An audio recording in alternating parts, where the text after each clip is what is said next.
Assalamualaikum warahmatullahi wabarakatuh.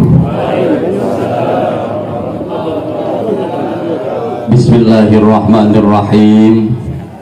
Alhamdulillahilladzi amarona an nanzura anfusana ma qaddamat lighad. Li anna hadhil hayatad dunya la'ibun wa lahwun lizatil ma'ad. Ashhadu an la ilaha illallah wahdahu la syarikalah wa ashhadu anna Muhammadan abduhu wa rasuluh al-mab'uts rahmatan lil alamin.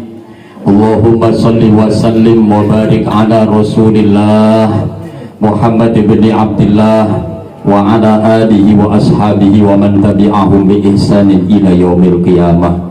Rabbi shrah li sadri wa yassir li amri wahlul 'uqdatam min lisani yafqahu qawli. Yang kami hormati, yang kami banggakan, yang kami sayangi, Sahibul Bait malam hari ini, dulur kami, saudara kami, keluarga kami, sahabat kami, Ustadz Yosef Hariansyah, Magister Pendidikan Islam beserta keluarga tentunya. Kemudian yang kami hormati pemerintah setempat, para ketua RT yang hadir pada kesempatan ini. Yang kami hormati hadir bersama kita Kementerian Haji dan Umroh Kota Lubuk Linggau, dulur kami, saudara kami Ustadz Haji Mahmudan, dan Kementerian Haji dan Umroh Kabupaten Muratara, senior kami, guru kami Ustadz Haji Muhammad Ali, sarjana agama. Kemudian yang kami hormati juga hadir bersama kita owner dari Linggau Pos, Kanda Haji Solihin yang hadir pada kesempatan ini. Kemudian yang kami muliakan, yang kami banggakan, para guru-guru kami hadir pada kesempatan ini. Ustadz Muhammad Dr. Muhammad Zuhri, beliau adalah guru kami ketika di Al-Amin Madura. Kemudian juga guru kami juga Ustadz Kanda kami Ustadz Amrullah Ahmad, beliau juga guru kami ketika di Al-Amin Madura, hadir pada kesempatan ini. Kemudian guru-guru kita semua yang hadir pada kesempatan ini, Ustadz Haji Muhammad Said, Ustadz Haji Muhammad Fikri, Ustadz Abu Asim, Ustadz Soha, Ustadz Latif, Ustadz Raji, Ustadz Topik, Ustadz Deka, siapa lagi? Ustadz Jadid. Kemudian juga para pimpinan pondok pesantren yang hadir pada kesempatan ini, Bapak Ibu Al-Mukarramun, para alim, para ustadz, para imam, para khotib, tokoh adat, Pak Haji, Bu Haja, Bapak Ibu hadirin hadirat rahimakumullah, mohon maaf jika tidak terpantau oleh kami yang hadir pada kesempatan ini, yang kami hormati dan yang kami banggakan. Kita mohon kepada Allah semoga almarhum orang tua kami ini, Manda Abdul Qori bin Lakoni, termasuk hamba Allah yang menjadi penghuni surga Allah SWT, dilapangkan alam kuburnya, diterima amal ibadahnya, diampuni dosa oleh Allah SWT. Keluarga yang ditinggal, anak-anak, putra-putri beliau, semoga selalu sehat lahir batin, selamat lahir batin, istiqomah dengan kebaikan, mendoakan almarhum menjalin silaturahim yang pernah dijalin, kompak, akor di berarti ini, mudah-mudahan selalu juga beramal untuk orang tua yang sudah wafat. Insya Allah kita semua juga yang hadir pada kesempatan ini, semoga kita husnul khatimah, amin ya rabbal alamin. Al-Fatihah. Bismillahirrahmanirrahim. Alhamdulillahirabbil alamin arrahmanir rahim maliki yaumiddin. Iyyaka na'budu wa iyyaka nasta'in ihdinas siratal mustaqim siratal ladzina an'amta 'alaihim ghairil maghdubi 'alaihim waladdallin. Amin. Bapak Ibu hadirin hadirat rahimakumullah, kematian itu adalah paling dekat dengan kita. Tidak ada yang paling dekat kecuali kematian itu sendiri. kita tidak ada jarak dengan kematian. Kapan dan dimanapun kita tidak akan pernah lepas dari kematian ini. Kapan kita mati hanya Allah yang tahu. Hanya Allah yang tahu. Maka saat hidup yang sementara ini, kita harus senantiasa siap ketika Allah menghendaki kita kembali kepadanya. Hidup ini bagaikan musafir. Hidup ini adalah bagaikan kita tinggal di perantauan. Suatu saat kita akan kembali ke kampung halaman kita yang sebenarnya. Di mana kampung halaman kita sebenarnya? Akhirat. Hidup di dunia ini tidak akan lama. Kata Rasul, "A'maru ummati ma baina sittin ila sab'in." Umur umatku itu berkisar antara 60 sampai 70 tahun. Wa aqalla minhum may yajuzu zalik. Sedikit sekali yang melebihi itu. Kita semua ini mungkin belum ada yang sampai 80. Belum ada. Mungkin ada di belakang, tapi jarang sekali. Ini yang hadir ini sekitar 25 tahun semua. Ini muda-muda semua, apalagi Ustadz Ali. Ustadz Ali ini gak pernah tua orangnya. Insya Allah. Casing boleh tua, tapi jiwa tetap muda. Insya Allah. Amin ya Rabbal alamin. Maka hidup ini kita pasti matilah. Kita ini kalau tidak tua mati, kalau tidak mati tua juga mati suatu saat. Karena memang kita sudah tahu, diingatkan oleh Allah, kullu nafsin za'iqatul maut. Setiap kita yang punya nyawa ini suatu saat juga akan mati, kembali kepada Allah Subhanahu wa ta'ala. Inna lillahi wa inna ilaihi raji'un. Maka ketika kita mati meninggalkan dunia ini, kita ingin akhir kehidupan kita ini husnul khotimah. Husnul khotimah.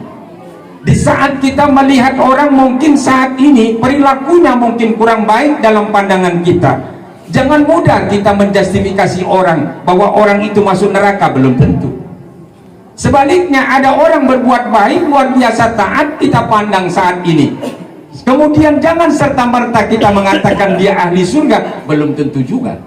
Karena yang menentukan nanti adalah finishnya, akhir dari kehidupan kita. Hidup ini bagaikan membuka halaman buku, halaman demi halaman kita buka, pada akhirnya kita mendekati halaman kesimpulan. Kesimpulan kita apa? Husnul khotimah kah? Atau su'ul khotimah kah? Siapa yang tahu? Hanya Allah dan diri kita. Wallahu a'lamu bissawab. Maka hadirin saudara-saudaraku rahimakumullah, coba sesekali kita merenunglah. Dalam sehari itu berapa kali kita berbuat baik? Jangan-jangan banyak jahatnya daripada baiknya. Nauzubillah.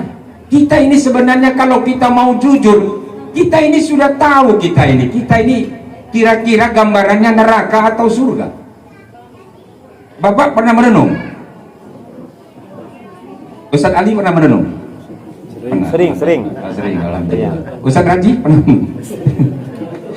Kita ini kadang-kadang kalau mau jujur, kita sendiri kadang-kadang sudah ada gambarannya surga atau neraka. Cobalah sekali-kali merenungi, jujur tapi jujur, renungi. Nah, renungi. Surga pun neraka, surga pun neraka. Nah, kadang-kadang kita dewe dah yakin, jangan tidak mungkin masuk surga ini. Nauzubillahi min dzalik. Nah, maka untuk itu hadirin saudara-saudaraku rahimakumullah, kita ini tidak bisa menebaklah orang. Apa orang itu surga atau neraka, janganlah mudah menjustifikasi orang. Amal kita ini seberapalah, nggak ada apa-apanya. Kalau rahmat Allah sudah turun, kalau rahmat Allah sudah ditentukan, siapapun orangnya, kalau Allah berkehendak orang yang kita pandang jelek sekalipun, surga dia. Siapa yang bantah? Suatu saat Sultan Murad IV, salah satu Sultan Turki Utsmani pada zamannya, dia kemudian suatu hari mengajak pengawalnya untuk keliling pada wilayah kekuasaannya. Tapi pada hari itu dia berkata kepada ajudannya, tolong engkau pakai pakaian biasa, aku pun akan pakai pakaian biasa. Kita jadi masyarakat biasa, kita mau tahu bagaimana kondisi masyarakat. Kelilinglah Sultan Murad IV ini, salah satu Sultan Turki Utsmani pada zamannya. Ketika disampai di suatu tempat, Sultan Murad IV ini melihat ada mayat tergeletak. Tapi aneh, Semua orang lalu lalang lewat di depan mayat yang tergeletak itu, tidak ada satupun yang peduli. Raja ini kemudian bertanya kepada orang yang lewat, kenapa kalian tidak peduli dengan mayat ini? Kemudian sebagian daripada mereka mengatakan, menjawab, wahai saudara, orang ini ahli maksiat. Setiap hari dia mabuk-mabukan dan setiap hari dia berzina. Maka kami tidak mau merawat jenazahnya. Tapi kemudian Sultan Murad IV ini, sang raja ini berkata, bukankah dia juga umat Nabi Muhammad? Kemudian Sultan ini, raja ini berkata kepada pengawalnya, kepada ajudannya, engkau angkat jenazah ini, tanya di mana rumahnya, kita antar jenazah ini ke rumahnya. Maka berangkatlah, dibawa jenazah ini, ditanya di mana rumahnya, ada yang mengatakan disitulah rumahnya. Berangkat bawa ke rumahnya, sampai di rumahnya ada istrinya. Melihat suaminya sudah tidak bernyawa, istrinya menangis histeris. Dibawalah jenazah ini ke dalam. Sambil jenazah ini terbaring, terbujur kaku di rumah, istrinya berkata, wahai suamiku, engkau orang baik, engkau orang baik, engkau ahli surga, engkau wali Allah. Raja ini kemudian kaget, kemudian bertanya kepada istrinya, ada apa? Kenapa engkau begitu yakin bahwa suamimu ini baik? Akhirnya istrinya menjawab, wahai saudara, istrinya tidak tahu kalau ini adalah raja. Kata istrinya, wahai saudara, suamiku ini memang dipandang oleh orang banyak, setiap hari dia mabuk-mabukan, setiap hari dia berzina. Karena setiap hari dia keluar rumah, dia beli minuman keras, botol-botol minuman keras itu dia beli di warung-warung yang menjualnya. Kemudian dia bawa pulang, sampai di rumah dia pecahkan botol-botol itu, dia buang minuman itu, sambil dia berkata, alhamdulillah, hari ini aku sudah menyelamatkan beberapa orang muslim yang berniat untuk mabuk-mabukan. Di lain kesempatan suamiku ini, wahai saudara, dia datang ke tempat pelacur-pelacur itu, dia masuk ke kamarnya, dia berikan uang kepada pelacur itu, berapa orang pelacur dalam satu malam. Kemudian dia sambil berkata, wahai saudariku, malam ini engkau aku bayar, tolong tutup pintu, jangan terima tamu karena engkau sudah kubayar. Akhirnya dia pulang ke rumah dan dia berkata, alhamdulillah, hari ini aku sudah menyelamatkan beberapa pelacur dari maksiat dan dosa kepada Allah. Aku berkata kepada suamiku, wahai suamiku, bagaimana nanti masyarakat melihatmu? Engkau adalah ahli zina, engkau adalah ahli mabuk-mabukan. Suamiku menjawab, wahai saudaraku, kata istrinya, suatu saat biarlah orang mengatakan apapun tentang diriku, bahwa aku adalah pendosa, bahwa aku adalah ahli maksiat, tapi suatu saat sang raja akan datang merawat jenazahku, dan suatu saat orang-orang alim, para ulama akan datang ke rumahku, mereka akan menguburiku. Dan dia berkata, wahai istri yang baik dari seorang yang juga baik, di depanmu ini adalah raja, aku adalah raja. Hari ini doa suamimu dikabulkan oleh Allah, aku akan merawat jenazah ini. Dan dia berkata kepada ajudannya, sampaikan kepada semua orang, sampaikan, undang semua, panggil semua para ulama-ulama, orang alim di negeri ini untuk hadir bersama kita, rawat jenazah ini, kita solatkan, kita makamkan dia. Dia adalah orang baik. Bapak Ibu, kita tidak bisa menjustifikasi orang. Jangan mudah menjustifikasi orang. Kalau hari ini kita melihat ada orang jahat, kita tidak tahu artinya, sungguh kita tidak pernah tahu. Sungguh kita tidak pernah tahu. Jangan merasa kita ini orang suci, jangan merasa kita ini orang yang paling taat di dunia ini. Sungguh Allah semua, Allah semua, Allah semua. Lebih baik orang yang berdosa tapi dia taubat di hadapan Allah, dia takut kepada Allah, daripada orang alim tapi sombong dengan kealimannya. Nauzubillah, nauzubillah. Marilah para ustadz, para kiai yang hadir pada kesempatan ini, kita sama-sama memberikan motivasi kepada masyarakat umat kita.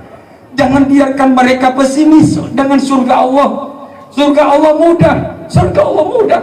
Kita yang seringkali mempersulit umat kita untuk mendapatkan surga, seakan-akan surga itu sulit sekali. Bapak Ibu hadirin hadirat rahimakumullah, ini penting sekali.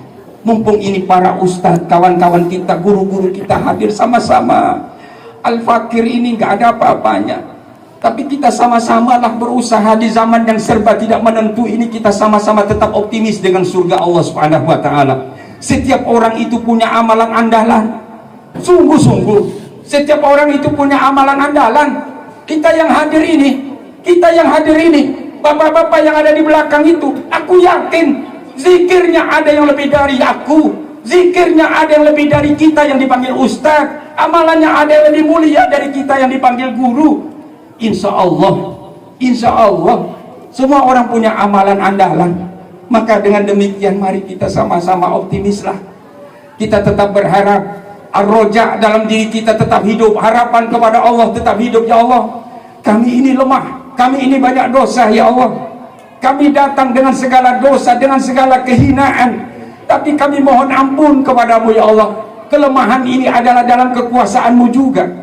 Maka insya Allah Abu Nawas, siapa yang menyangka, insya Allah ahli surga beliau.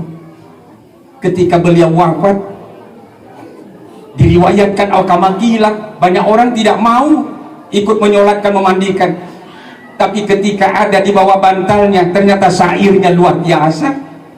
Ilahi ilas tulil fi, tidak pantas, kata Abu Nawas.